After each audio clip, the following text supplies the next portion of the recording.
Graças e paz, igreja. Irmãos, vamos abrir a palavra do nosso Deus em Jonas, capítulo 2, versículo 2 ao 4. Esse será o texto da nossa exposição nessa ocasião. Jonas 2, do 2 ao 4. E disse: Na minha angústia clamei ao Senhor e Ele me respondeu. Do ventre do abismo gritei, e Tu me ouviste a voz. Pois me lançaste no profundo, no coração dos mares, e a corrente das águas me cercou. Todas as tuas ondas e as tuas vagas passaram por cima de mim. Então eu disse: Lançado estou de diante dos teus olhos. Tornarei porventura a ver o teu santo templo. Amém.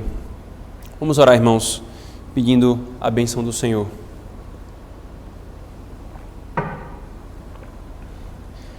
Senhor Deus, abençoe esse exercício devocional, Senhor, que temos feito. Abençoe esse tempo de exposição que teremos, Senhor. Que a Tua palavra seja poderosa em nós. Ela o é em si mesma. E clamamos que pela obra do Teu Espírito ela seja poderosa em nós, afetando o nosso ser, as nossas ações, os nossos sentimentos e afetos, para que sirvamos ao Senhor de todo o coração. Nós oramos em nome de Jesus. Amém. Queridos, quando nós passamos pelo livro do profeta Jonas, nós vimos a fuga de um profeta que, em desobediência ao Senhor, para não pregar o evangelho para os seus inimigos, fugiu do Senhor e foi então disciplinado pelo Senhor. Mas a mensagem central do livro não é o profeta Jonas, e sim que a salvação pertence ao Senhor. Foi isso que nós vimos quando nós caminhamos pelo profeta Jonas.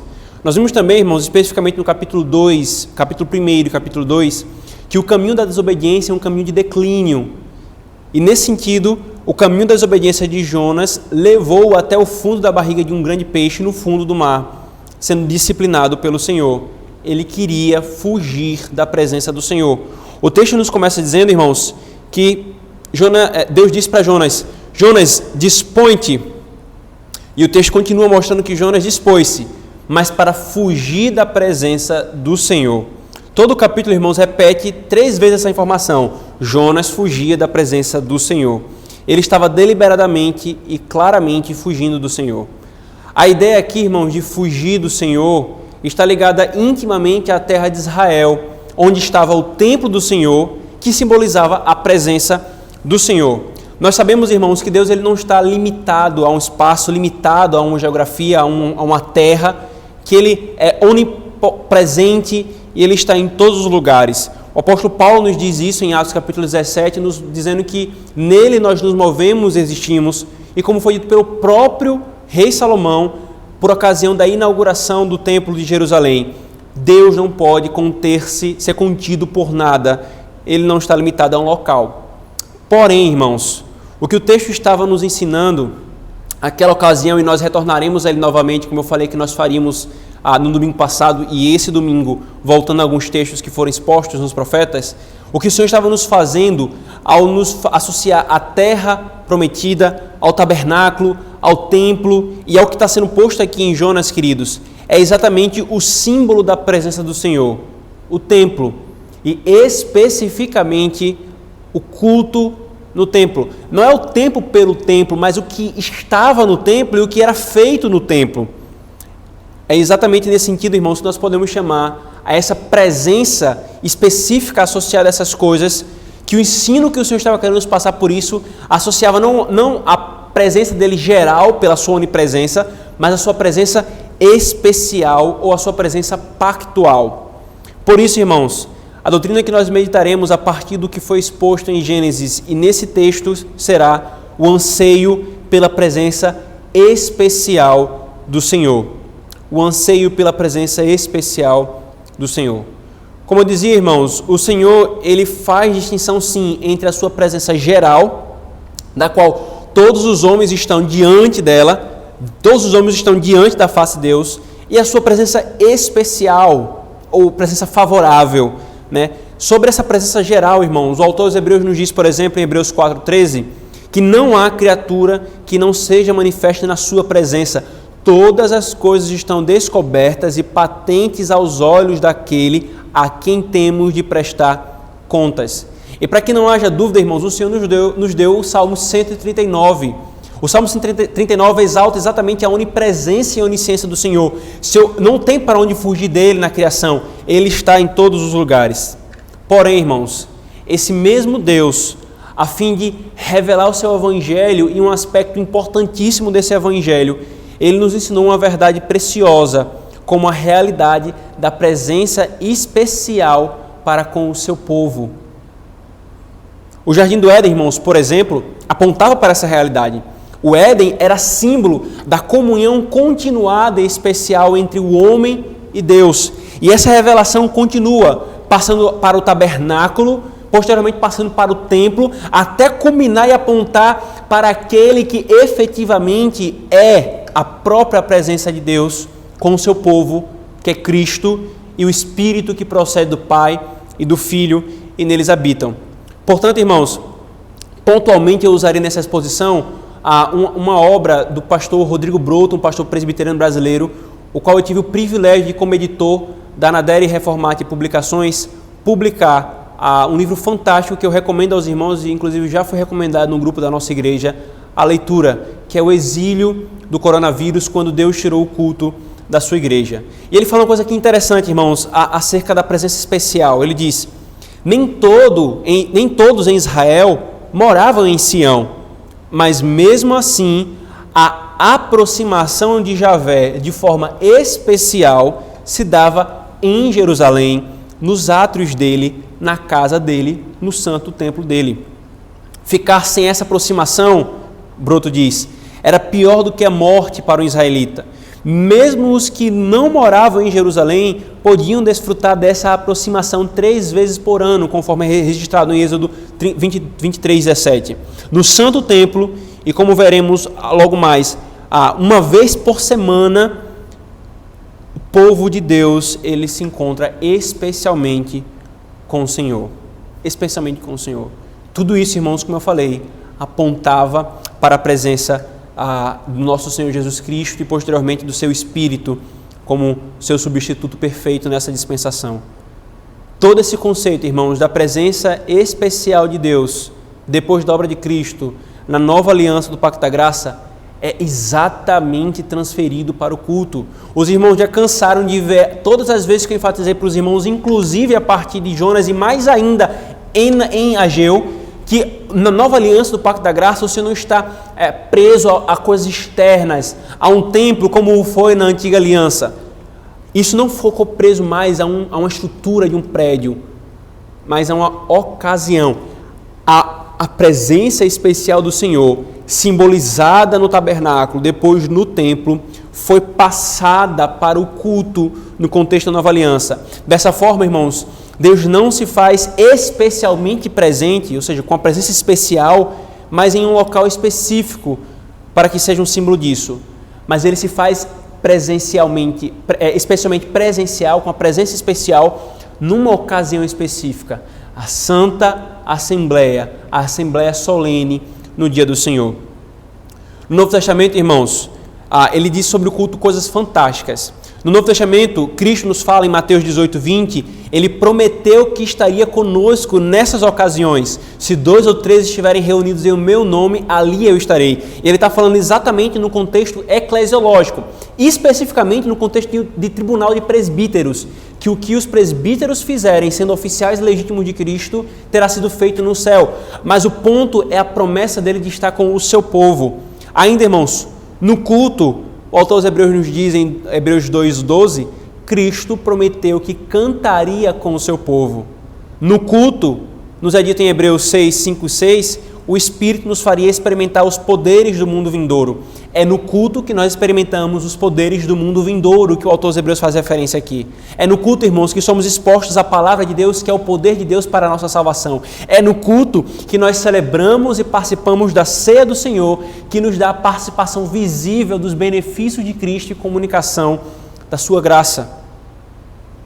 Queridos, diante do que o culto é, como presença especial do Senhor, como não desejar ardentemente essa ocasião, irmãos. Como, queridos, desprezar o culto por qualquer coisa? Como desprezar por qualquer coisa vir à reunião solene, ao ajuntamento de Sião e ombro a ombro cantar e louvar a Deus com os nossos irmãos? Como, queridos? Como preferir uma praia, um churrasco, uma festa de aniversário, uma saída com os amigos, um passeio no shopping, dormir um pouco mais? Como preferir e desprezar o culto por tudo isso, diante da visão tão elevada que a Escritura nos dá do culto, irmãos? Vir ao culto, queridos, é vir à presença especial do Senhor. Questione-se o homem que, diante dessa visão gloriosa que a Escritura apresenta acerca do culto, irmãos, ainda assim o desprezar. Questione-se tal homem se ele realmente ama ao Senhor, ama estar na presença do noivo da igreja. Porque toda a teologia, irmãos, toda a teologia da presença especial do Senhor, ela culmina nessa ocasião. Ele está com o seu povo por meio do seu Espírito Santo. Ele está com cada crente diariamente, mas especialmente, de uma forma como nenhuma outra, Ele está presente com o seu povo quando Ele está reunido como povo do pacto, adorando ao Deus do pacto, queridos. E por que eu estou falando tudo isso, irmãos, a partir desse texto? Porque, queridos, esse anseio pela presença especial de Deus em seu santo templo fica exatamente evidente nas palavras do profeta Jonas, no ventre da barriga do grande peixe, que nós acabamos de ler. No final do versículo 4, ele diz: lançado estou de diante dos teus olhos, para longe dos teus olhos eu fui lançado. Tornarei porventura a ver o teu santo templo? Percebe, irmãos? Será que Deus não estava na presença da barriga do grande peixe? Será que Deus não estava com Jonas ali para que Jonas pudesse falar tal coisa? Por que Jonas deseja pelo templo, irmãos? Porque o templo está intimamente ligado à presença especial de Javé. E ele fala no versículo 9, queridos, veja por favor: mas com voz de agradecimento eu te oferecerei sacrifício, o que votarei e pagarei, ao Senhor pertence a salvação. Irmãos, Jonas só podia sacrificar a Deus e pagar o voto que fez na presença santíssima de Deus no templo, simbolizada no templo. Preste atenção, crente. Jonas, irmãos, tinha a presença do Senhor à sua disposição. Ele estava nas terras de Israel. E mesmo que fosse profeta no Reino Norte, ele poderia ir a Jerusalém adorar ao Senhor no templo. Mas por obstinação, Jonas fugiu da presença especial do Senhor. E ele teve o que ele queria. Ele foi parar na barriga de um grande peixe. Ali, irmãos, ele percebeu que a sua maior preocupação não era nem se estaria em vida. Em última análise, a sua maior preocupação, que nós vemos no texto, é se ele voltaria à presença daquele de quem ele tanto fugiu. Esse era o anseio do seu coração, irmãos. O seu desejo ardente era: eu quero voltar novamente à presença especial do Senhor. Eu fugi do Senhor, eu me apartei dessa presença. Veja onde eu vim dar. E eu sinto falta dessa presença. Da mesma forma, irmãos, Deus nos tem privado do culto. Ele deu-nos aquilo que muitos de nós queria: ficar sem o culto. Até o coração, irmãos, mais displicente com o culto, mas sendo verdadeiro crente, tem sentido a falta dele. Apenas falsos crentes, irmãos, não dão a mínima para isso. Queridos, mas para além do que está acontecendo agora, do que nós estamos vivendo, eu quero eu desejo aprofundar um pouco mais essa aplicação e essa reflexão, irmãos, dessa verdade. Quero voltar um pouco para antes dessa pandemia começar e levar-nos para o que virá depois de tudo isso acabar, irmãos. Quando nós pudermos, gradual a definitivamente, nos reunir e adorar o Senhor publicamente no dia do Senhor.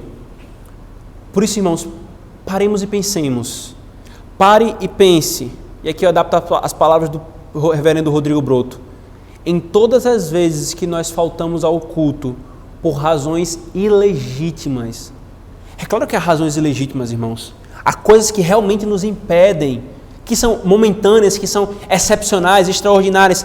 Mas paremos e pensemos por todas as vezes que nós desprezamos o culto por razões ilegítimas. Em todas as vezes que você preferiu uma festa de aniversário ao culto solene. Que você preferiu dormir um pouco mais a estar cultuando ao Senhor com seus irmãos. Que você preferiu estar diante do sol a estar diante do sol da justiça.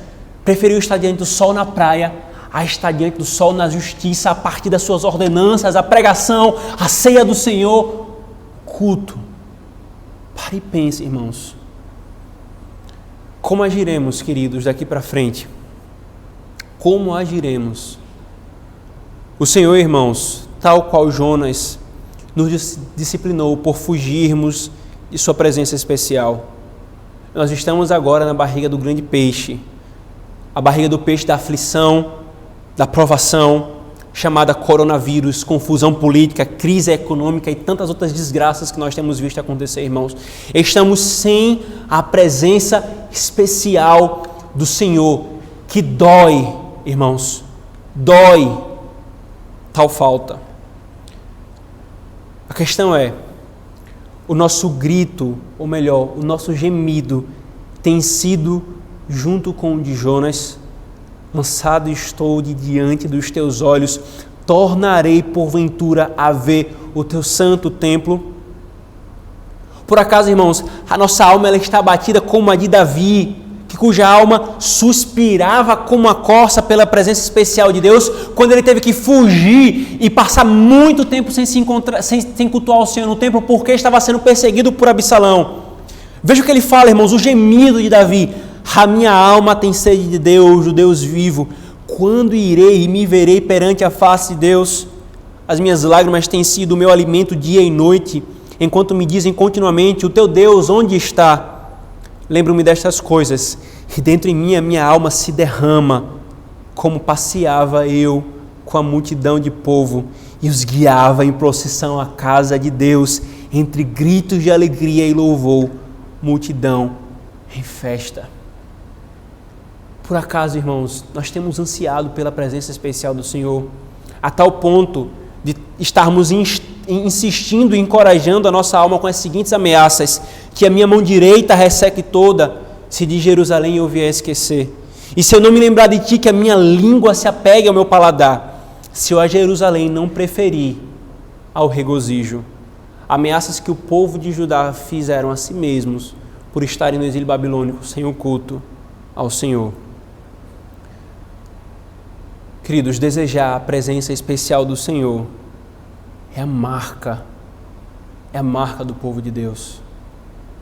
Como estava o nosso coração, irmãos, antes de tudo isso começar? Como está o nosso coração hoje? E como nós estaremos quando tudo isso acabar? Será exatamente como foi antes? Perceba, irmãos, e aqui eu cito alguns textos bíblicos com o subsequente comentário do reverendo Rodrigo Broto.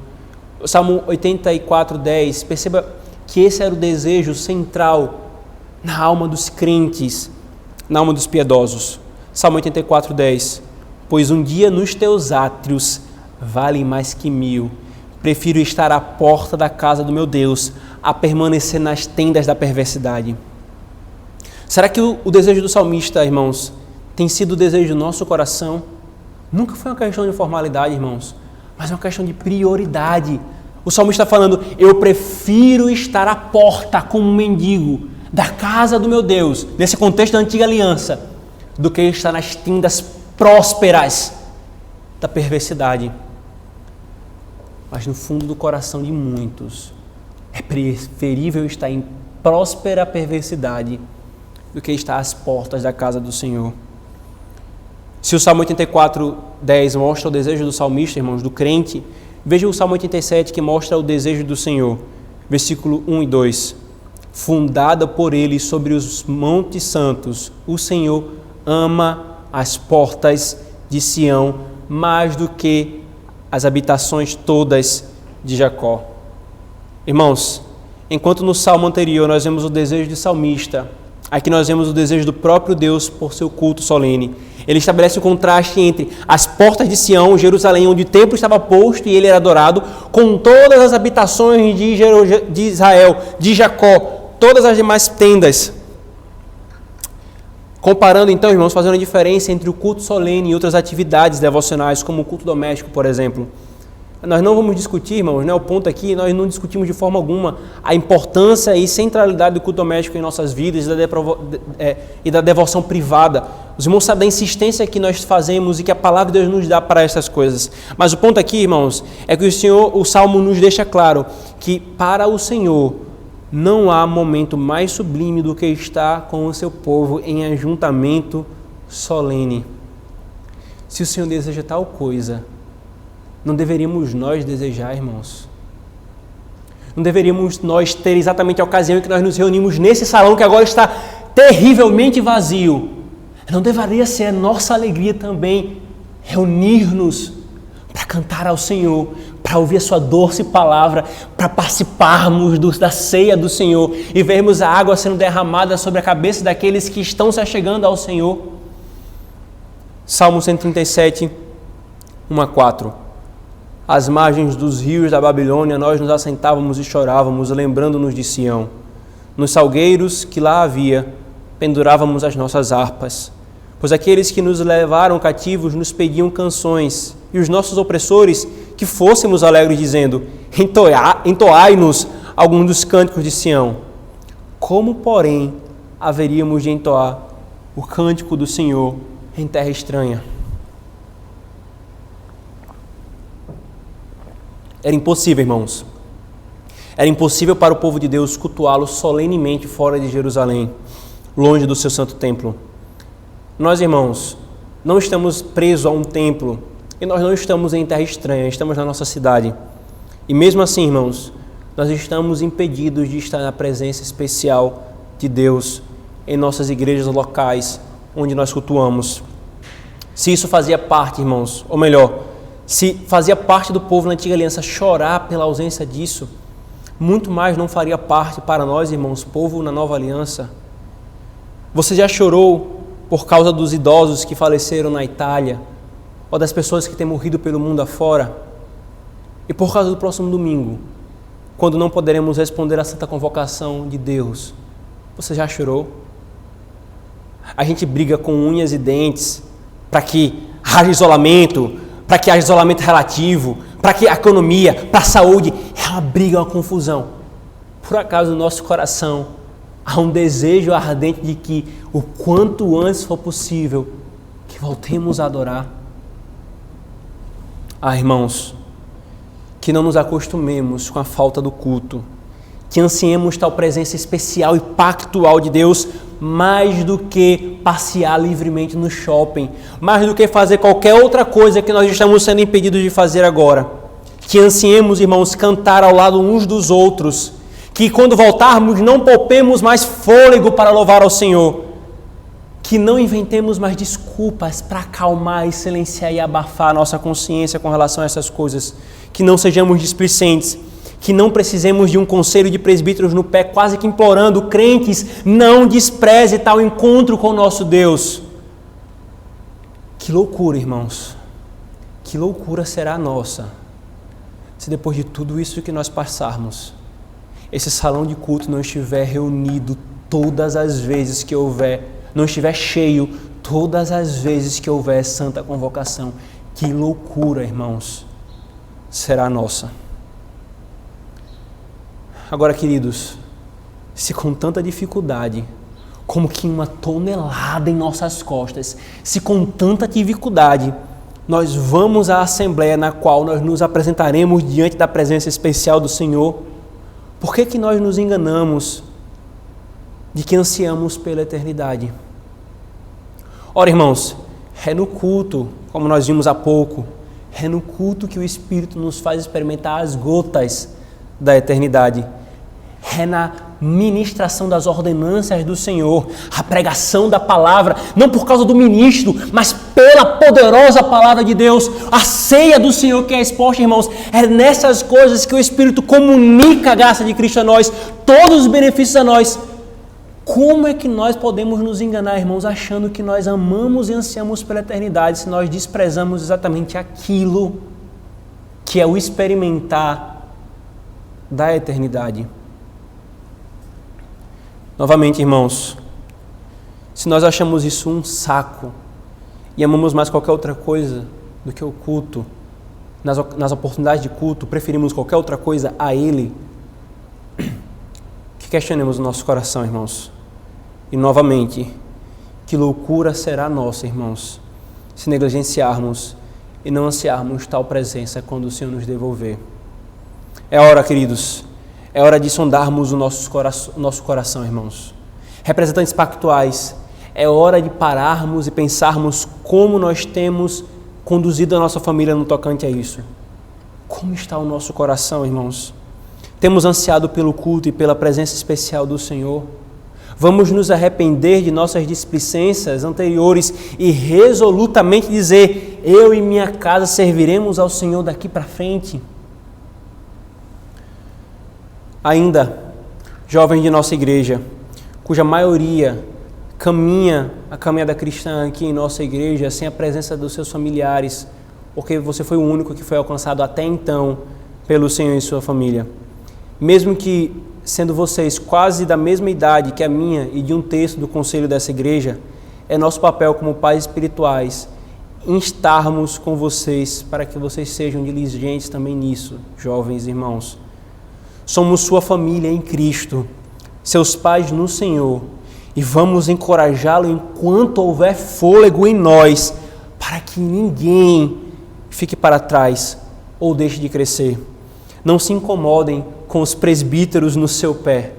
Antes, se deixem convencer da importância da presença especial, da necessidade de ouvir a pregação no contexto da igreja local.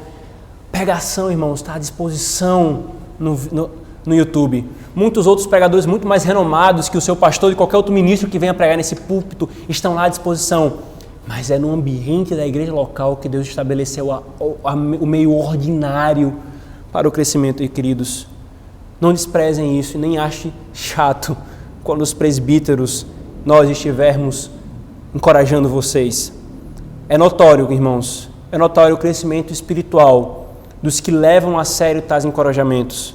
É perceptível que estão se tornando não mais simples jovens ou crianças espirituais, mas homens e mulheres maduros em Cristo. E como isso alegra o coração dos pastores, irmãos, dos presbíteros de uma igreja. Tudo isso é possível quando nós ansiamos a presença especial do Senhor no seu culto. Se nós ansiamos por essa presença especial, então, assim como o Senhor expulsou Jonas da barriga do grande peixe, dando-lhe novamente a oportunidade de ele estar em sua presença, assim como ele deu novamente a Davi tal oportunidade, assim, irmãos, nós esperemos que o Senhor faça. Se não nessa vida, quando tudo isso acabar, quando o isolamento findar, que seja na eternidade, se até lá qualquer um de nós partir para o Senhor, mas que seja o nosso anseio, irmãos, a presença especial do Senhor. Agora, você que é indiferente a Cristo, você que até agora fica fugindo da presença especial do Senhor, até quando você fará isso? Diante do Senhor você está, e os olhos dele não estão longe de você, mas somente se você se entregar a Cristo e saber o que é realmente ter esse Deus, você aprenderá a amar a presença favorável desse Deus. Por isso, se você ainda não se entregou a Cristo, entregue-se hoje e usufrua da presença especial do Senhor, adorando e cultuando junto com o seu povo. Amém, irmãos. Oremos. Senhor Deus,